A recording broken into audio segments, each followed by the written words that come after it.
Halo, selamat datang kembali bersama saya Yoganan Ardika. Kali ini kita akan belajar mengenai beberapa hal tentang fungsi ya. Yang pertama, saya akan menjelaskan tentang fungsi genap dan ganjil, fungsi ganjil.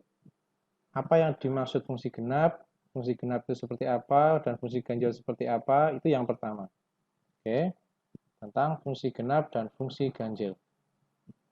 Kemudian, setelah fungsi genap, fungsi ganjil, saya akan jelaskan bagaimana menentukan nilai, domain, dan range suatu fungsi. Menentukan nilai, domain, dan range suatu fungsi. Langsung saja kita akan bahas yang pertama tentang fungsi genap dan fungsi ganjil. Berikut ini materi yang saya berikan, fungsi genap dan fungsi ganjil. Fungsi genap adalah fungsi yang memenuhi f dari f dari minus x ya, sama dengan fx. Jadi jika diketahui sebuah fx dan kita substitusikan dengan minus x, dengan min x, maka kita akan mendapatkan fungsi fx sama dengan fungsi awal. Itu. Ketika kita substitusi dengan min x, dia akan mendapatkan fungsi awalnya fx. Itu fungsi genap. Genap itu kembali lagi ke kembali lagi ke awal ya. Fungsi genap itu kembali lagi ke awal. Kalau fungsi ganjil, fungsi ganjil adalah fungsi yang memenuhi fungsi f dari min x sama dengan minus fx. Jika diketahui sebuah fungsi fx, ketika kita substitusikan min x, maka kita akan mendapatkan minus dari fungsi awal tadi. Fungsi awal ini. Itu merupakan fungsi ganjil.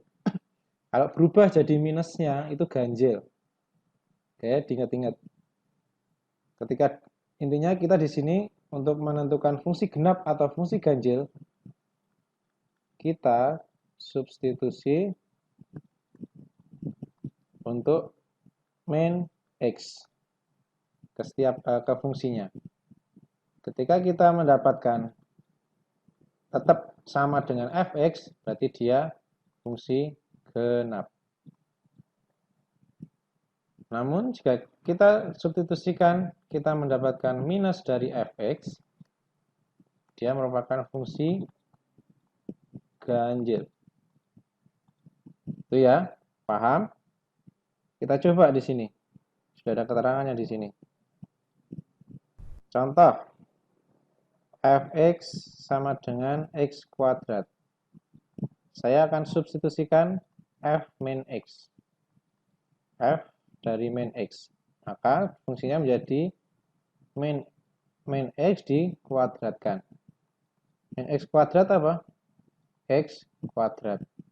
Maka dia akan sama dengan fungsi awalnya kan? Fx. Paham? Dia akan sama dengan ini hasil akhirnya. X kuadrat. Itu sama dengan fx. Maka dia disebut fungsi, nah kalau dia tetap apa adanya sama fungsi sebelumnya, dia fungsi genap. Itu. Kemudian saya akan contohkan untuk yang fungsi ganjil. Ketika dia salah satu contohnya di sini x pangkat 3. Coba ya, kita akan substitusikan ketika min x-nya kita substitusi, dapat apa? Pangkat 3, min x pangkat 3. Min x pangkat 3 kan artinya min x dikali min x, dikali min x lagi ya, min x. Min x kali min x. Jadi apa? X kuadrat ya, min kali min kan jadi plus. X kuadrat dikali lagi dengan min x. Jadi plus kali min jadi min. Min x pangkat 3. Padahal kita tahu x pangkat 3 itu fx. Ini min x pangkat 3. Jadi ini merupakan minus fx. Oke, saya perkecil. Ketika dia sama dengan minus fx, berarti dia fungsi ganjil. Itu ya. Intinya ini, untuk mengecek fungsi genap atau fungsi ganjil di sini. Kita substitusi main x-nya. Kalau kita dapat fx, dia fungsi genap. Kalau main fx, dia fungsi ganjil. Ganjil, sorry ya. Ganjil ini kurang. Ganjil. Tuh, maksud saya ganjil. Oke, itu tentang fungsi genap, fungsi ganjil. Kegunaannya sendiri, karena nanti bentuknya seperti ini ya. Bentuknya grafiknya itu ini. Kalian perhatikan di kuadran 1 di sebelah kanan ini dan sebelah kiri. Dia bentuknya kan sama. Nah, fungsinya, kegunaan dan fungsi genap dan fungsi ganjil itu kelak nanti kalau kalian mungkin sudah di perkuliahan atau aplikasi dari integral kelas 11 semester 2 itu ada namanya teorema simetri. Ini kan simetri sebenarnya. Nah, luasannya gimana ini kalau dia fungsi genap? Kan sama kan? Luasannya di bawah kurva ini, misalnya ini sama ini kan sama, 2 kalinya. Di sini 2 kalinya. Itu. Ketika dia seperti ini, dia kalau dikurangkan dia hasilnya 0. Nah, itu ya. Saya nggak akan memperdalam tentang ini, saya hanya menunjukkan fungsi genap, fungsi ganjil ini fungsinya untuk apa. Kalau hanya untuk melihat dia genap atau ganjil, untuk apa dicari, seperti itu kan. Nah, sampai di sini materi kalian hanya cukup tahu untuk menentukan fungsi genap, fungsi ganjil. Untuk kegunaannya ada yang namanya teorema simetri. Ini tentang luasan integral. Itu. Teorema integrasi yang bermanfaat untuk fungsi yang demikian. Tuh, jika fungsi genap ini, jika fungsi ganjil yang bawah. Seperti itu ya. Itu fungsinya. Oke.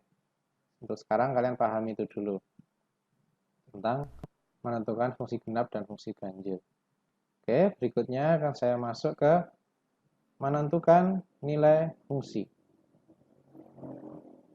Oke, menentukan nilai fungsi, menghitung nilai suatu fungsi adalah mensubstitusikan nilai variabel bebas. Mensubstitusikan nilai variabel bebas. Variabel bebas itu yang dimaksud variabel bebas itu X. Ya, variabel bebas. Oke. Dia independent variable, oke. Ke dalam rumus fungsi, ke rumus fungsinya. Yang akan kita gunakan itu ada rumus fungsi untuk fungsi linear, untuk contoh-contoh fungsi, sudah ya. Kalian bisa cari di buku tentang contoh-contoh fungsi, ada fungsi kuadrat, fungsi linear sendiri itu kayak persamaan garis lurus. Oke, persamaan garis lurus. Oke. Dia kayak persamaan garis lurus.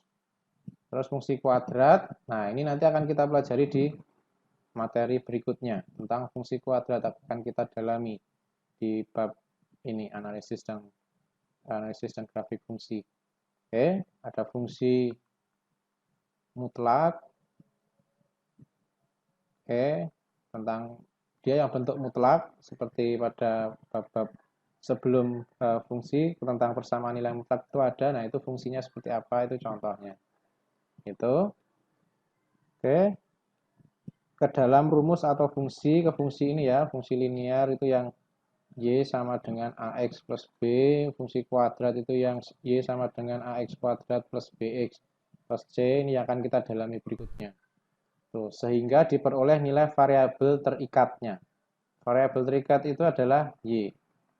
Nih, variabel terikat. Jadi jelaskan di sini variabel bebas X dan variabel terikat Y. Ditulis dalam bentuk F fungsi dari X sama dengan Y. Fx sama dengan Y. Itu. Sama seperti tentang definisi fungsi kemarin. Pakai diagram panah ya. Ini X, ini Y. Dari X ke Y. Ini sebuah fungsi F. Tuh. Jadi ketika X-nya kita substitusikan, X-nya ini kita substitusikan ke fungsi, dia akan jadi Fx dan akan didapatkan sebuah nilai Y sama dengan Y. Itu seperti kemarin. Selanjutnya, langsung saja ya bagaimana menentukannya, kita substitusi nilainya. Contoh di sini. Jika fx sama dengan 2x plus 1, tentukan nilai ketika x-nya sama dengan 4. Maka diperoleh f4. X-nya kita ganti dengan 4. Kita substitusi nilai 4-nya. Berarti 2 kali 4, ya kan? X-nya ganti 4, ditambah 1. 2 tambah 4, 8. 8 tambah 1, 9. Ini nilai suatu fungsi ketika X-nya sama dengan 4. Itu. Selanjutnya, jika fx sama dengan x kuadrat plus 2, tentukan nilai dari f min 3. Oke, fungsi ketika x-nya min 3 maksudnya. Jadi ketika seperti ini kan f lambangnya kan seperti ini kan. Nah ini f min 3, artinya x-nya diganti min 3. Itu. Maka didapat min 3 kuadrat ditambah 2. Oke. Min 3 kuadrat 9 tambah 2, 11. Itu. Ketika X-nya sama dengan min 3. Tulisannya seperti ini. Jadi secara gambarnya seperti ini. Inputnya itu X, masuk di suatu function, oke, function F. Lalu kita akan mendapatkan outputnya, yaitu Fx, atau ini sama dengan Y. Itu. Oke. Ada juga di sini jika fx sama dengan 3x min 5 dan fs sama dengan 4, maka nilai s adalah, nah misal soalnya pertanyaannya seperti ini, nomor 3 ya. Jangan khawatir, tetap sama. Di sini artinya x-nya diganti dengan s. Sama dengan 4. 4 ini sama dengan y-nya. Oke. Ketika misal contoh f2 sama dengan 3, ini contoh ya. Artinya dia x-nya itu sama dengan 2, y-nya sama dengan 3. Itu contoh. Jadi seperti ini, X-nya itu diganti dengan S, Y-nya diganti dengan 4. Maka, untuk nomor 3 ya, berarti Fs sama dengan 3 kali X-nya diganti 4, min 5. Oke, sama dengan berapa? Ini Fs ya, saya tanda panah aja, karena sama dengannya di sini, jangan sampai sama dengannya double. Kemudian, 3 kali 4, ini dari yang diketahui ini Fs itu sama dengan 4, Y-nya 4. Kenapa? Karena kita tahu Y itu sama dengan Fx. Jadi Fx ini. Fs itu sama dengan 4. Sorry ya, ini maksud saya 4. Nah, yang diketahui Fs ini sama dengan 4. Artinya, sorry kok 4-nya di sini. Saya salah di sini. Yang disubstitusikan itu nilai S-nya. X-nya digantikan dengan S. Berarti 3S min 5 sama dengan 4. Kita mencari nilai S, artinya yang nggak ada S-nya pindah ruas. Minus pindah ruas jadi plus. Itu ya. Terus 3S sama dengan 9. Maka S sama dengan 9 per 3. Dapat S sama dengan 3. Itu. Di sini kita belajar arti dari bentuk ini. Sudah diketahui di soal. Fs artinya X-nya itu S, Y-nya itu 4. Itu. Oke. Kemudian nomor 4. Tentang fungsi konstan. Ini salah satu contoh juga fungsi konstan. Kenapa disebut fungsi konstan? Konstan itu artinya apa? Istilah dari pertama kali tentang kata konstan. Itu konstan atau tetap. Tetap. Apanya yang tetap? Nah, ini kita pelajari sekarang. Contohnya di sini jika Y sama dengan Fx sama dengan 3 untuk sama dengan 3 untuk setiap bilangan real X. Ditanya F4. Ini sama dengan Y sama dengan 3 ya. Nah, ini padahal 4 ini menggantikan X-nya. Kok di fungsinya nggak ada X-nya? Oke, kalau kita substitusi ke ini, berarti langsung F4, fungsinya apa? 3. Ya udah, kalian baca aja ini. Nilai dari F4 itu sama dengan 3. Selesai ini sebenarnya. Itu. Coba kita lihat Y sama dengan 3 ini di dalam grafik ya. Oke, akan saya coba nanti untuk dalam GeoGebra. Oke. Nah, di sini bisa kita lihat jika kita inputkan Y sama dengan 3. Nih garisnya. Oke, Y sama dengan 3 ya. Ini hitam. Pas di angka 3 ini. Oke. Artinya apa ini? Loh, kok cuma garis ini? Sumbu X-nya dia tidak memotong sumbu X ya. Dia sejajar sumbu X, artinya dia tidak memotong jadinya. Oke, dia tegak lurus sumbu Y, itu Y sama dengan 3. Artinya apa? Titik yang di sini titik berapa? 1,3. Oke, di sini ya ada ya. Di sini 2,3. 3,3. 4,3. Artinya ketika X-nya 4, Y-nya 3. Ketika X-nya 3, Y-nya 3. Ketika X-nya 2, Y-nya 3. Ketika X-nya 1, Y-nya 3. Kalian dapat apa dari sini? Berapapun nilai X-nya, Y-nya selalu 3. Good. Paham ya? Misalnya di sini, min 1. X-nya 3 juga. Min 2, X-nya 3 juga. Itu ya. Berapapun nilainya, itu Y-nya 3. Itu yang disebut Y sama dengan 3. Kalau ada Y sama dengan 2, misalnya, nah, ini di bawahnya. Jadi garisnya seperti ini, dia sejajar sumbu X.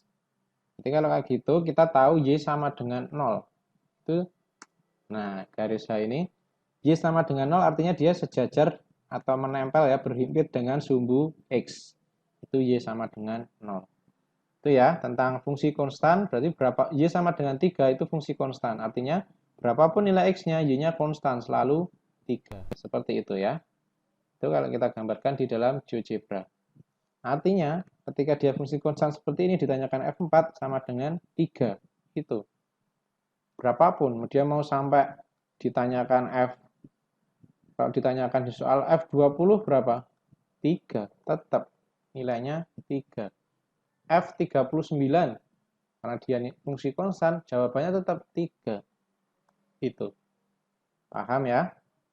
Oke, dipahami satu-satu, kalian catat buat rangkuman sendiri di buku kalian. Itu akan lebih membantu kalian untuk memahami materi-materi yang saya berikan. Oke. Selanjutnya, saya akan berikan tentang menentukan domain dan range suatu fungsi. Oke. Sebelumnya, kalian bisa lihat juga mungkin di video saya yang sebelumnya atau materi sebelumnya ya di sekolahan mungkin tentang range, domain, dan range suatu fungsi. Oke. Relasi sendiri sebenarnya merupakan hubungan antara suatu himpunan di depan, itu disebut domain, dan hubungan suatu himpunan domain dengan himpunan yang lain atau kodomain. Oke, domain dan kodomain. Oke. Nah, di sini kalian harus pahami kembali dulu materi sebelumnya tentang domain, kodomain, dan range. Oke, domain itu himpunan yang di depan, yang sebelah kiri. Oke, ini sebagai X-nya biasanya, atau dia di sini ditulis fungsi A ke B, artinya dia fungsi A, himpunan A, sorry. Oke, biasanya misalkan X ya, variabel bebasnya. Masukkan ke fungsi, memasangkan ke himpunan B, atau disebut kodomain. Itu, biasanya Y. Tuh. Nah, itu yang disebut kodomain, daerah kawan. Oke. Daerah asal, daerah kawan, daerah hasil, disebut range. Range itu apa? Range itu anggota kodomain di dalam kodomain ya, tapi dia yang memiliki pasangan di X. Itu. Yang memiliki pasangan di X. Kalau ada yang nggak memiliki, dia bukan range. Nggak memiliki pasangan di X. Oke, contoh di sini, contoh 1 ya. Perhatikan gambar permintaan ini. Nah, di sini 5 ini dia nggak punya pasangan di A. Artinya dia nggak masuk di range. Dia bukan daerah hasil. Yang menjadi hasil apa? Ini. 1, 2, 3, 4. Seperti ini ya. Domainnya dari sebelah kiri A, B, C, D. Kodomainnya berarti semua yang sebelah kanan, himpunan kanan. Itu. Kalau range, dia yang mempunyai pasangan saja. 1, 2, 3, 4, 5, dia bukan range karena dia tidak memiliki pasangan di A. Gitu. Paham ya? Domain, kodomain, dan range. Nah, kita di sini sekarang akan membahas tentang fungsi-fungsi itu tadi ya, fungsi linear, kuadrat, dan sebagainya, tapi akan saya dalami yang fungsi linear dulu. Fungsi kuadrat akan kita lebih pelajari lagi di materi berikutnya. Ya, domain daerah asal dari fungsi B disebut kodomain daerah kawan dari fungsi, dan FA nilainya sendiri disebut range atau hasil, dengan A itu anggota. A kecil ini anggota A, anggota himpunan A. Oke. Nah, contoh di sini untuk menentukan domain. Oke. Fungsi yang akan kita gunakan dia akan fungsi linear, fungsi kuadrat seperti itu ya. Namun yang saya dalami fungsi linear dulu. Y sama dengan fx. Nah, x-nya ini yang disebut dengan domain. Itu. Nah, cara mencarinya gimana? Jadi fungsinya misalnya fungsinya fx sama dengan 2x plus 1. Nah, kita mencari nilai x-nya, domain. Caranya gimana? Ini. Domain didefinisikan sebagai sekumpulan nilai masukan yang digunakan sebuah fungsi untuk menghasilkan nilai keluaran. Jadi X yang digunakan untuk menghasilkan nilai. Dengan kata lain, domain adalah kumpulan nilai X, X-nya, yang lengkap, yang dapat dimasukkan ke dalam sebuah fungsi untuk menghasilkan nilai Y. Jadi X yang memiliki hasil ketika kita masukkan di fungsinya. Dengan kata lain, X yang menyebabkan fungsi terdefinisi atau ada nilainya. Itu. Contohnya, sederhananya untuk yang tidak terdefinisi itu misalnya seperti ini. 2x min 1 sama dengan x min 1. Fungsi namanya dia fungsi rasional ya. Di bawah nanti ada rasional atau pecahan. Oke. Misal x-nya 1. 2 kali 1 min 1, 1 min 1. Didapat 2 kurangi 1, 1, 1 min 1, 0. Nah, yang dimaksud seperti ini. Ketika dia pembagian dengan 0, maka dia tidak terdefinisi. Oke, artinya tidak ada nilainya. Itu. Nah, contoh seperti ini, X sama dengan 1, dia bukan domain. Itu. Kita mencari nilai X yang bisa menghasilkan suatu nilai. Itu. Nah, pembagian 0 dia tidak terdefinisi, dia nggak mendapatkan. Artinya X sama dengan 1 bukan domain. Seperti itu ya. Kita mencari X agar fungsinya terdefinisi atau mendapatkan nilai. Jenis fungsi akan menentukan cara terbaik untuk mencari domain. Inilah dasar-dasar yang perlu kamu ketahui tentang setiap jenis fungsi yang akan dijelaskan di bagian selanjutnya. Fungsi polinomial atau ini yang pertama ya, fungsi polinomial. Fungsi polinomial tanpa akar atau variabel di bagian penyebut. Untuk jenis fungsi ini domainnya adalah ini langsung tanpa kita apa-apa pun dia domainnya adalah semua anggota bilangan real. Berapapun nilainya, domain untuk bentuk polinomial seperti ini, bilangan yang tidak ada penyebutnya, tidak ada akarnya ini, dia langsung jawabannya semua bilangan real. Biasanya dalam soal ada bentuknya seperti ini. Min tak hingga, sampai X, min tak hingga. Gitu. Sorry, positif. Yang sini positif tak hingga. Jadi dari kecil sekali sampai besar sekali itu domainnya. Jadi artinya berapapun nilai X-nya pasti terdefinisi. Makanya dia semua anggota bilangan real. Itu untuk polinomial. Yang berikutnya, fungsi pecahan dengan variabel di bagian penyebut atau rasional. Nih, yang saya bilang tadi, dia untuk fungsi yang rasional atau penyebut, ada penyebutnya. Untuk mencari domain fungsi ini, buatlah bagian bawah atau penyebut, di sini penyebutnya fungsi hx ya. Hx-nya tidak sama dengan 0. Itu. Tidak sama dengan 0, tidak sama dengan 0 dan selesaikan dengan menentukan nilai x-nya. Contoh fungsinya ini. Berarti untuk fungsi contoh ini dia terdefinisi ketika domainnya penyebut tidak sama dengan 0. Oke, dari sini kita dapatkan 2x min 6-nya saya pindah ruas, hati-hati tandanya tidak sama dengan 6, x tidak sama dengan 3. Selesai. Artinya apa? Domainnya itu jawabannya seperti ini ya. Itu merupakan suatu bilangan x, di mana x-nya itu bukan atau tidak sama dengan 3. X anggota bilangan real. Itu. Domainnya itu semua bilangan real, kecuali 3. Itu artinya ini.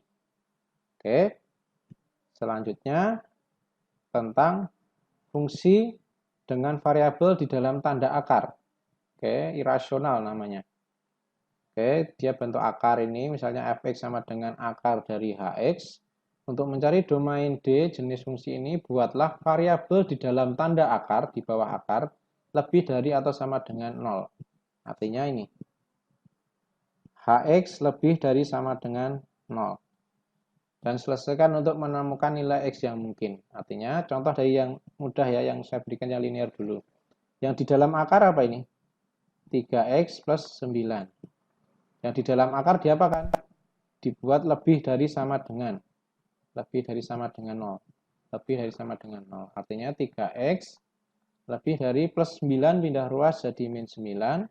X lebih dari min 9 per 3. Hati-hati ya.